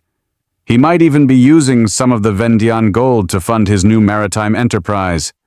The Princess Yasmina Memorial Pirate Fund, perhaps. Unlikely she'd approve. He's not alone for long. His reputation, Conan the Cimmerian, Conan the Ravager, Conan, slayer of demons and outwitter of sorcerers, precedes him like a storm front. He attracts a new crew, a motley assortment of hard-bitten sea dogs, escaped slaves, and disaffected adventurers from a dozen nations, all eager to sail under a captain whose name is synonymous with both brutal success and a surprisingly fair share of the loot.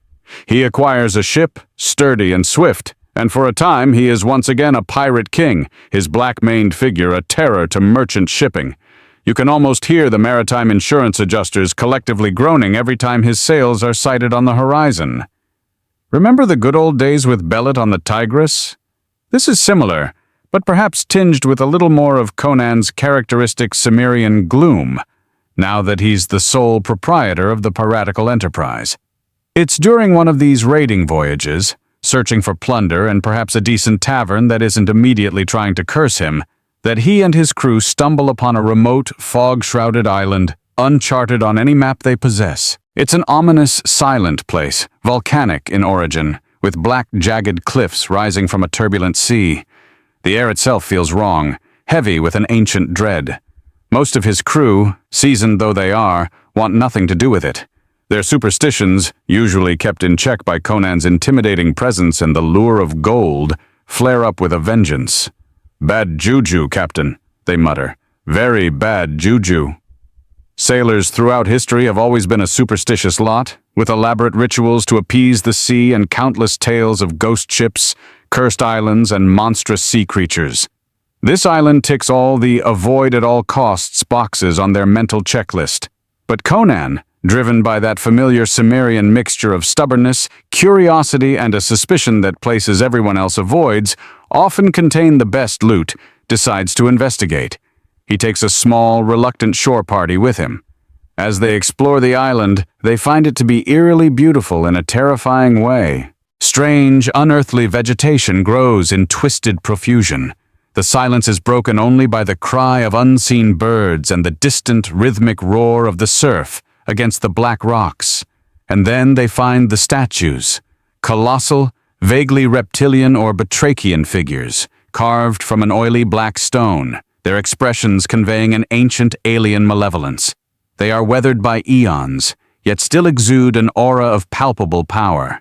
Fringe archaeological theories sometimes propose that certain enigmatic ancient statues, like the Moai of Easter Island or the Olmec colossal heads, depict races or beings unknown to conventional history. These island statues definitely fall into the unknown and deeply unsettling category. Deeper inland, they discover a ruined city, cyclopean in its architecture, clearly not built by human hands. And in the central plaza, they find them, the isle's inhabitants, the Black Ones. They are not human, though they have a vaguely humanoid form. They are pale, elfin creatures with large, dark eyes and a disturbingly predatory grace. They are ancient, degenerate survivors of some pre-human race, worshippers of the monstrous statues, and they are very, very hungry. Their welcome wagon apparently involves ritual sacrifice and enthusiastic cannibalism. The encounter quickly turns into a desperate running battle. Conan's men are picked off one by the silent, flitting Black Ones, who use strange, dart-like weapons coated in a paralytic poison. The pirates, so fierce in ship-to-ship combat, are unnerved by these ghostly, inhuman foes and the deeply alien environment. Conan fights with his usual berserk fury, his Cimmerian blood raging against these unnatural beings. But even he realizes they are outmatched and outmaneuvered in this strange, accursed place. Historians and anthropologists still argue whether isolated island populations, due to genetic drift and unique environmental pressures, can develop distinct physical and cultural traits that seem bizarre to outsiders. The Black Ones are an extreme, nightmarish example of this concept. He manages to fight his way back to the shore, virtually alone, pursued by the chittering, triumphant Black Ones. He makes a desperate stand on the beach, his back to the sea, his sword a flickering arc of defiance. Just as he's about to be overwhelmed, a stroke of luck, or perhaps Crom, in a rare moment of actually paying attention, decides his Cimmerian son is too entertaining to lose just yet. A volcanic tremor shakes the island violently. The ground splits, statues topple, and the Black Ones, momentarily distracted by the cataclysm, shriek in terror as their accursed island begins to tear itself apart. A portion of the cliff face collapses into the sea, creating a huge wave that swamps many of his pursuers and, coincidentally, pushes his battered rowboat further out to sea. Sometimes, a convenient natural disaster is just what a barbarian needs. Conan escapes the Isle of the Black Ones by the skin of his teeth, with little to show for it but more scars and another chilling tale to add to his repertoire. He has encountered ancient evils, degenerate races, and the unsettling truth that humanity is not the first, nor perhaps the most powerful intelligence to walk the earth. The experience reinforces his belief that some places are best left to their primordial horrors. He rejoins his ship, tells his surviving crew they are never, ever going back to that island, not even if it's made of solid gold and serves free ale. Some travel destinations just don't live up to the brochure. The memory of those cold, dark eyes and the chittering cries of the Black Ones will haunt his nightmares for a long time to come, a stark reminder of the deep pre-human darkness that lies just beneath the surface of his savage, vibrant Hyborian world. The harrowing escape from the Isle of the Black Ones, with its unsettling revelations about pre-human horrors and inconveniently timed volcanic activity, might have convinced a more cautious man to seek a quieter life. Perhaps take up competitive napping, or become a tax collector in some very remote, very dull village. But Conan is not that man. The brush with ancient, cannibalistic island dwellers merely adds another layer to his already considerable cynicism about the universe, and perhaps makes him appreciate a good strong ale and a straightforward bar brawl all the more. He and his remaining crew give volcanic islands with creepy statues a wide berth for a while, sticking to more conventional targets, like merchant ships that aren't guarded by degenerate proto-humans. Basic risk management, Hyborian style. His reputation continues to grow, a paradoxical mix of terror and respect. He's known as a pirate, a reaver, but also as a man who, on occasion, has displayed a rough sort of honor, and who has certainly rid the world of more than his fair share of sorcerers and monsters. This heroic barbarian image, much to his own surprise, starts to attract attention in unusual quarters. He's become a sort of legendary figure, his exploits whispered in taverns and throne rooms alike. Did you hear Conan fought some fish people and then an island sank? Standard Tuesday for him. You can imagine the bards are having a field day, probably embellishing liberally, adding a few more tentacles here, a bit more eldritch doom there. It's during a period of relative, well, not quiet, because quiet and Conan are rarely in the same sentence unless he's sleeping off a monumental drinking session, but perhaps less overtly supernatural raiding, that his destiny takes another sharp, unexpected turn. He finds himself in Ophir, one of the ancient, wealthy Hyborian kingdoms, a land of sprawling cities, rich farmlands, and, as is so often the case, political instability. The king of Ophir has recently died, leaving a contested succession and a kingdom ripe for internal strife or opportunistic conquest. Conan, at this point, is leading a band of mercenaries, selling his sword to whichever Ophidian noble seems to have the heaviest purse and the most immediately achievable goals. He's navigating the treacherous waters of courtly intrigue, a game he plays with a certain blunt effectiveness, usually by making it clear he's much better at ending arguments with an axe than with witty repartee. This particular episode, though, isn't about his mercenary work directly. It's far more personal and far more iconic. In the city of Korbul, serving a local count, Conan is betrayed. Not by an enemy in battle, but by a trusted comrade, a man he considered a friend, or at least a reliable ally. This betrayal leads to his capture by Teanoga, a powerful sorceress, and her sister Salome, a beautiful, cruel woman who claims to be the rightful queen of a nearby territory, and is also, rather inconveniently, a witch. They plan to use Conan in some dark ritual, or perhaps simply eliminate him as a threat to their ambitions. He finds himself imprisoned, disarmed, and in a situation that looks particularly bleak, even for him. The theme of betrayal by a close companion is a recurring motif in heroic literature and history, often serving as a catalyst for the hero's rage and subsequent vengeance.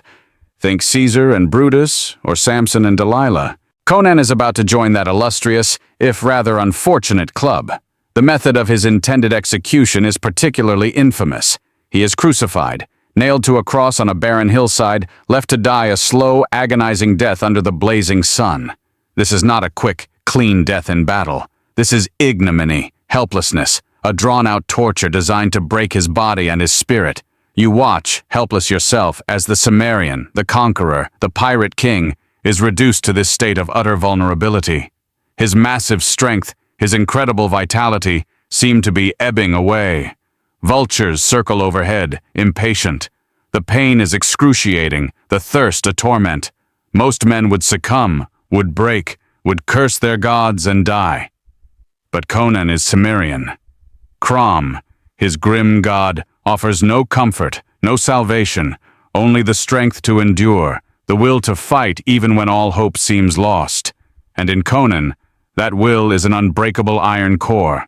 He hangs on the cross, enduring hour after hour. His mind, however, is not idle. It is filled with a burning, incandescent rage. A rage against his betrayers, against the witches who mock him, against the cruel fate that has brought him to this.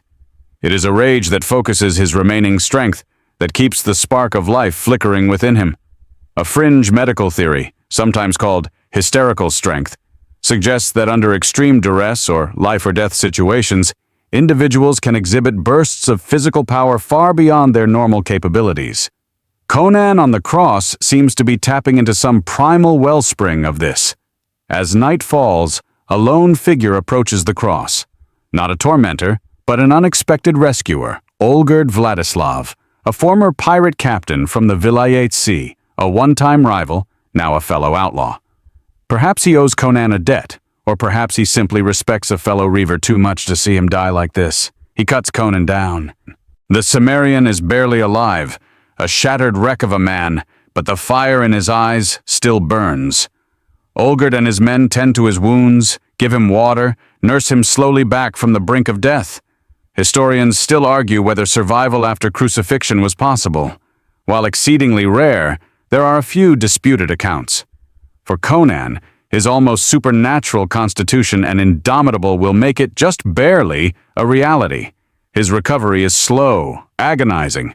But with every day, his strength returns, fueled by an unquenchable thirst for vengeance. The memory of the cross, the betrayal, the agony, is seared into his soul. When he is finally able to stand, to walk, to once again wield a sword, he is a figure of terrible purpose. He tracks down his betrayer. The confrontation is brutal, merciless. He then turns his attention to Salome, the witch queen. A witch shall be born, the prophecies had said of her. And now, a barbarian avenger is coming for her. He storms her fortress, no longer a mercenary captain but a force of pure, righteous fury. He fights his way through her guards, confronts her magic, his rage a shield against her enchantments. The final confrontation is a legend in itself.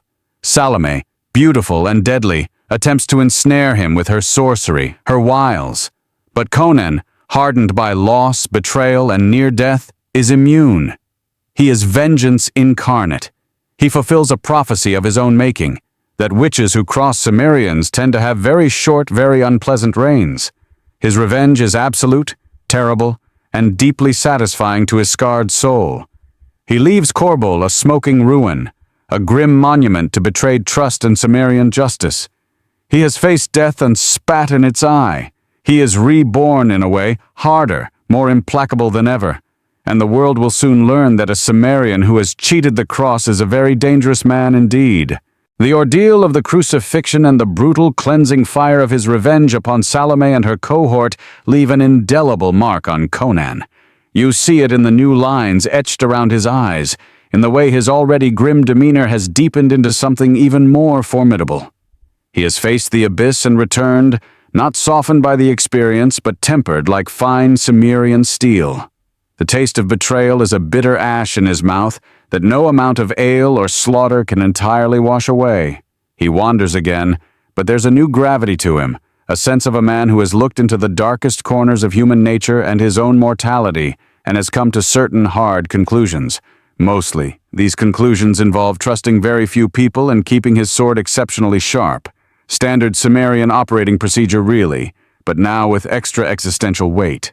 His journeys eventually lead him westward, towards the powerful and relatively stable kingdom of Aquilonia, the jewel of the Hyborian kingdoms. Aquilonia is rich, populous, and proud, with a long history and a complex political landscape.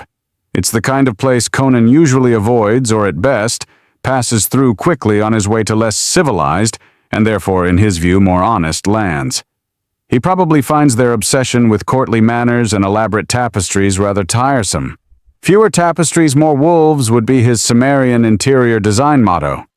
However, Aquilonia is also a kingdom on the verge of a political upheaval, though it may not be immediately apparent on the surface.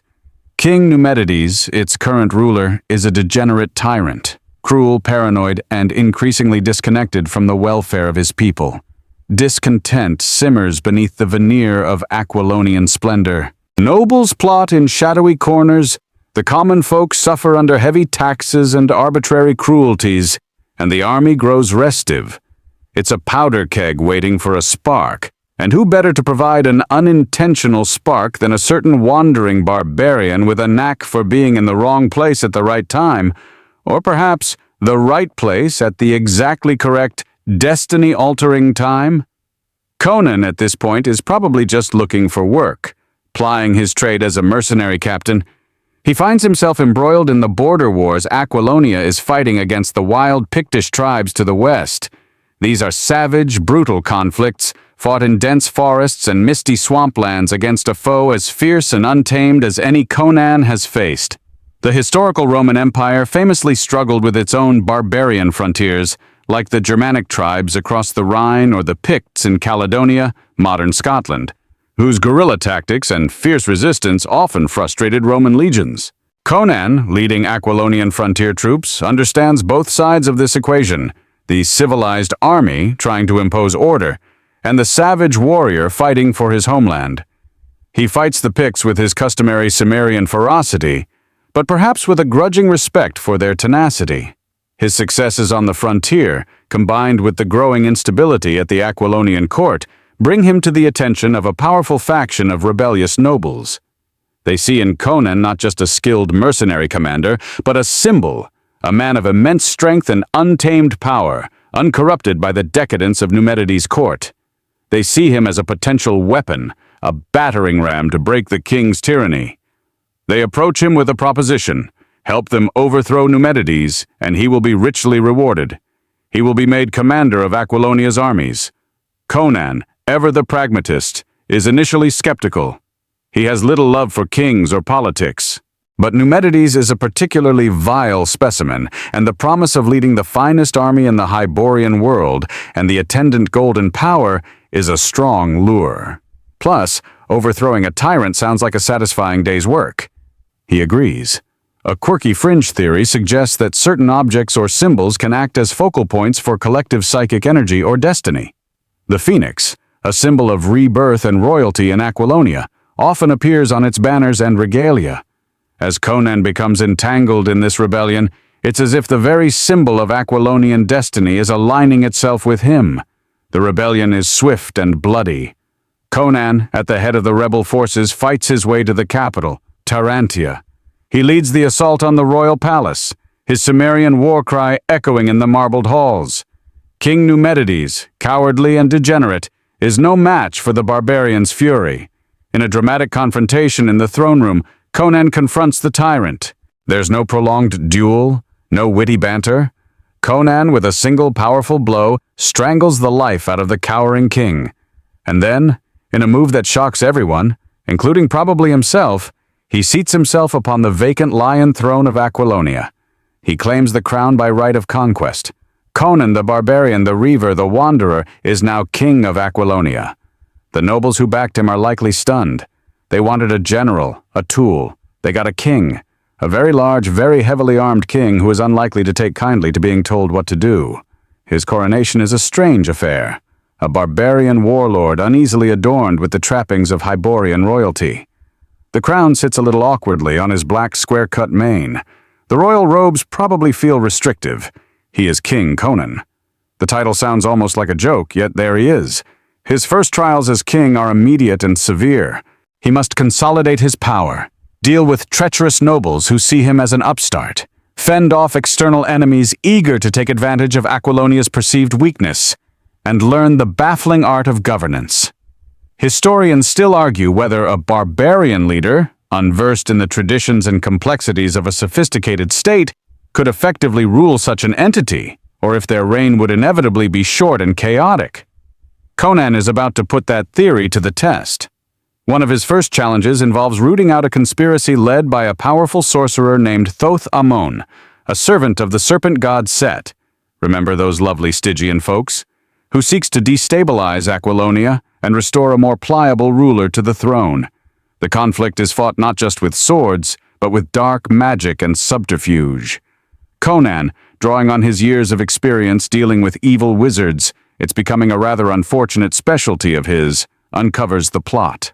The phoenix on the sword becomes his symbol, the royal emblem of Aquilonia, combined with his own Cimmerian blade, a fusion of civilization and savagery, order and raw power. He defeats Thoth Amon's agents, proving that even as a king, he is still Conan the warrior, capable of defending his new realm with the same ferocity he once used to plunder it. The learning curve for kingship is steep, involving far more meetings than he'd like. But King Conan is, if nothing else, a quick study when survival is at stake. The crown of Aquilonia, as Conan quickly discovers, is heavier than it looks. Not just in terms of actual gold and jewels, though he'd probably appreciate a lighter, more practical model for everyday wear, but in the sheer weight of responsibility. You see him, a man more accustomed to the open road and the deck of a pirate ship, now confined to council chambers, poring over tedious tax scrolls and listening to the endless squabbles of his nobles. He often looks like a caged panther, restless and out of place amidst the tapestries and gilded furniture. The urge to just cleave a particularly annoying minister in twain with his broadsword must be, at times, almost overwhelming. He's probably instituted casual Fridays where loincloths are acceptable royal attire, much to the chagrin of the court tailor. Despite his barbarian roots, King Conan is not a terrible ruler. He is, above all, a pragmatist. He has a rough sense of justice, a deep-seated distrust of scheming politicians, which is most of them, and a genuine, if gruffly expressed, concern for the common folk who toil to support the kingdom. He cuts taxes that he deems unfair, simplifies laws that seem designed only to enrich lawyers, and deals with corruption in his typically direct fashion, often involving the corrupt official suddenly developing an acute allergy to breathing. Many historical rulers who came to power through military conquest rather than hereditary right often focused on practical reforms and maintaining the loyalty of the army and the populace, sometimes at the expense of the established aristocracy. Conan's reign fits this pattern. He's not popular with all the nobles, many of whom still see him as an uncouth usurper, but the common people? They kind of love their fierce, no-nonsense barbarian king. However, his enemies are legion. Deposed nobles, rival kingdoms, and, of course, the ever-present threat of dark sorcery. One of the most significant challenges to his reign comes in the form of a plot orchestrated by a cabal of his most powerful and resentful barons, in league with a formidable sorcerer named Sothalanti. This sorcerer is old, incredibly powerful, and resides in a nightmarish fortress known as the Scarlet Citadel. Sounds charming, doesn't it? Like a lovely weekend getaway spot, if your idea of a good time involves soul-eating demons and decorative skulls.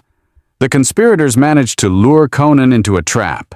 Using a combination of political maneuvering and treacherous promises of allegiance from a neighboring kingdom, they isolate him from his loyal troops. In a desperate battle against overwhelming odds, Conan is defeated and captured.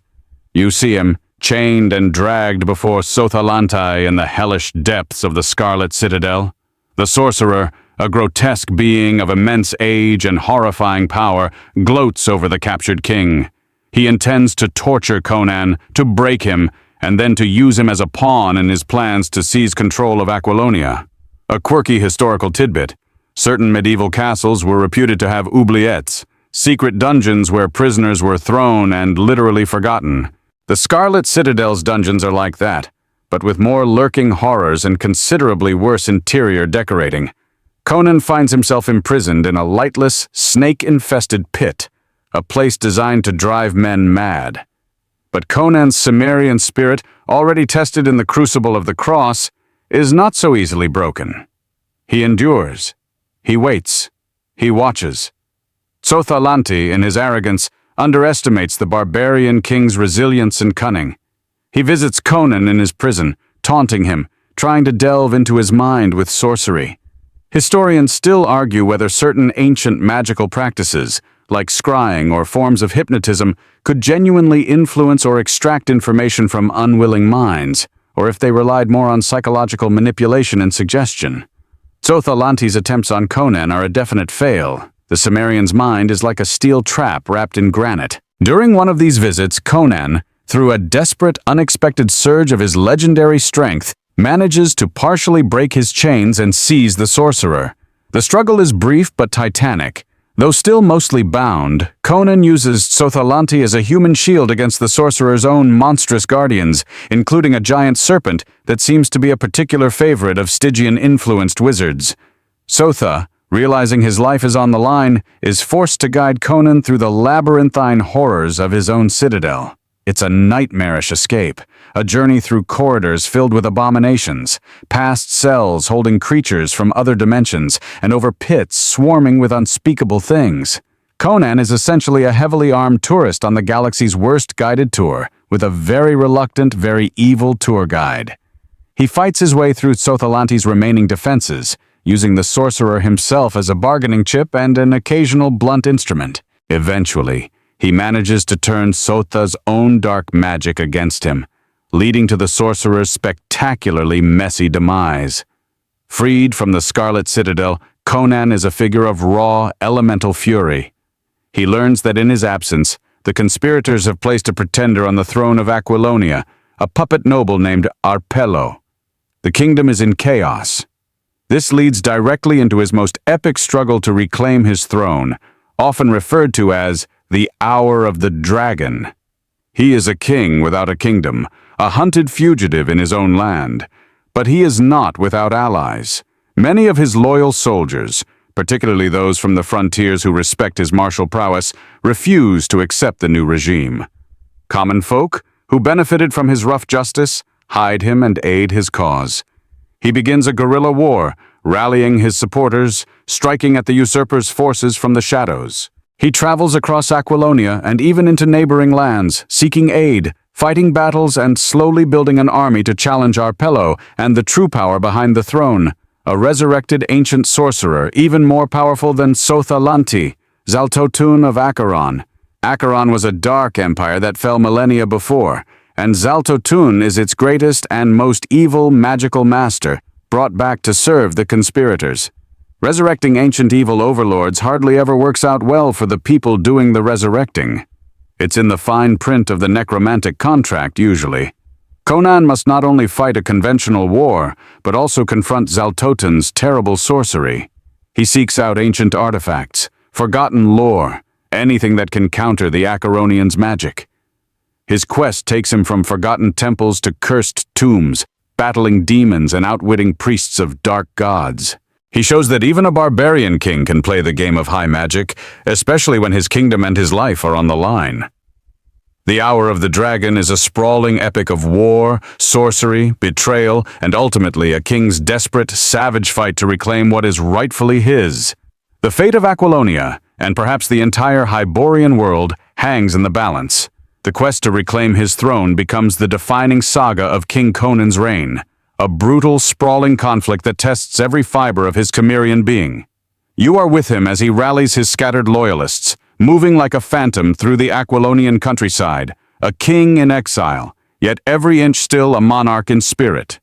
The common folk whisper his name with hope, while the usurper Arpello and his noble cronies tremble in their stolen finery. They underestimated the barbarian they sought to depose. They thought him a mere brute, easily outmaneuvered. They failed to understand the depth of his will, the ferocity of his resolve, and the fierce loyalty he could inspire in those who valued strength and rough-hewn justice over perfumed hypocrisy.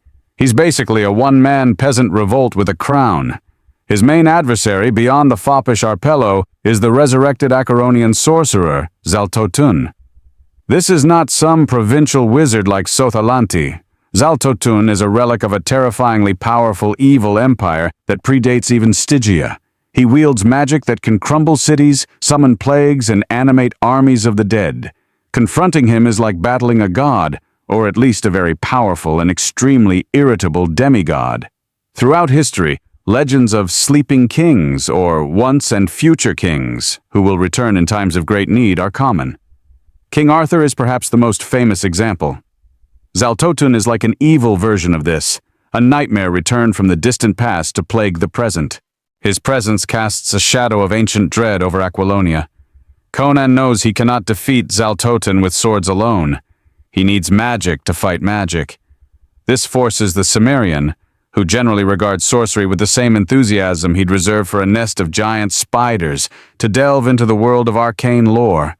He consults with surviving wise men, seeks out hidden sects that preserve fragments of ancient knowledge, and even makes uneasy alliances with mystics and priests of gods he doesn't worship. You see him in dusty, forgotten libraries, impatiently trying to decipher cryptic scrolls, probably wishing he could just hit the problematic paragraphs with his axe. It's a testament to his adaptability, his willingness to do whatever it takes to win, even if it means consorting with bookmen and muttering incantations that make his teeth ache. His journey to find the means to defeat Zaltotun takes him to the legendary heart of Ahriman, a powerful magical artifact, the only thing potent enough to counter the Acheronian sorcery. The quest for the heart is an epic adventure in itself, leading him through monster-haunted ruins, across treacherous seas, and into conflict with rival factions also seeking its power. He faces tests of courage, cunning, and endurance. He is not just a warrior king now, he is a questing hero, driven by the need to save his people and reclaim his kingdom.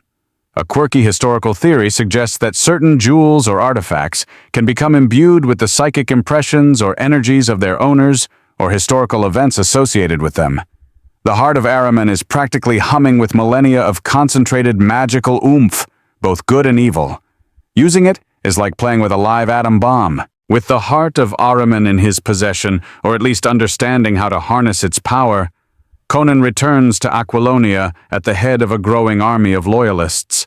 The final confrontation is cataclysmic. Vast armies clash on the plains before Tarantia. Zaltotun unleashes his terrible sorceries, storms of unnatural fire, legions of spectral warriors, illusions that drive men mad. But Conan, guided by the power of the heart and his own unyielding Cimmerian spirit, fights back.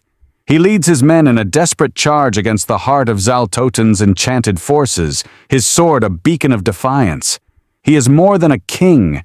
He is a force of nature, a primal avatar of resistance against ancient tyranny. The final duel between Conan and Zaltotun is a battle for the soul of Aquilonia. It is brute strength against black magic, barbarian will against eons of corrupt power. Using the heart of Ahriman, Conan manages to disrupt Zaltotun's spells, to turn his own enchantments against him. The ancient sorcerer, his power broken, his immortal form unraveling, is finally destroyed, his essence scattered to the winds, his dark dream of a revived Acheron shattered forever. With Zaltotun's fall, the rebellion collapses. Arpello is overthrown. The treacherous nobles are brought to justice. Conan's justice, which is usually swift and permanent. And King Conan reclaims the Lion Throne, this time not just by conquest, but by saving his kingdom from an unimaginable evil. His reign, after the tumultuous Hour of the Dragon, settles into a long and legendary period of relative peace and prosperity for Aquilonia. He rules wisely, if still somewhat unconventionally. He fathers sons to secure the succession, though he probably views courtly romances and dynastic marriages with the same weary cynicism he reserves for most civilized customs. He becomes a legend in his own lifetime, King Conan the Mighty, the barbarian who became the greatest king of the Hyborian age. His court is rougher, more vital than those of his predecessors, but also more just. Bards sing of his deeds, from the snows of Nordheim to the jungles of the Black Kingdoms, from the thief-haunted alleys of Zamora to the lion throne of Aquilonia. Historians, the ones brave enough to chronicle a king who might edit their work with a battle axe, still argue whether his reign marked a golden age or simply a uniquely violent but effective period of stability before the inevitable decline. You see him in his later years, his black mane now streaked with gray, his mighty frame perhaps a little heavier, but his blue eyes still burning with that fierce Cimmerian fire. He sits on his throne, a figure of immense power and authority, yet you can still glimpse the restless wanderer beneath the royal robes. Perhaps on quiet nights, when the court is asleep, he looks out from his tower towards the distant mountains and remembers the call of the wild, the freedom of the open road, the love of the pirate queen Belit. And so, the Hyborian age, that vibrant, violent, magical epic, begins its slow fade into legend as Conan's own life story reaches its zenith. The world itself is changing. The continents are subtly shifting, the seas rising and falling, presaging the great cataclysms that will eventually swallow this era, reshaping the lands into the world we know. The age of gleaming swords and dark sorcery will give way to new civilizations, new histories, the memory of Conan and his world becoming a whisper, a myth, a half-forgotten dream. The soft glow of the monitor might be all that illuminates your room now, as the grand saga of Conan the Cimmerian draws to a close. His life, a tapestry woven with threads of brutal conflict, high adventure, passionate love, and profound loss, serves as a testament to the indomitable spirit that Robert E. Howard envisioned, a spirit that, even in an age undreamed of, could rise from barbarian beginnings to the pinnacle of kingly power, all while remaining stubbornly, magnificently, himself. From the grim hills of Cimmeria to the lion throne of Aquilonia, his journey was one of relentless, savage triumph. He faced monsters, sorcerers, treacherous nobles, and the ever-present shadow of his own melancholy. Yet he always, always endured.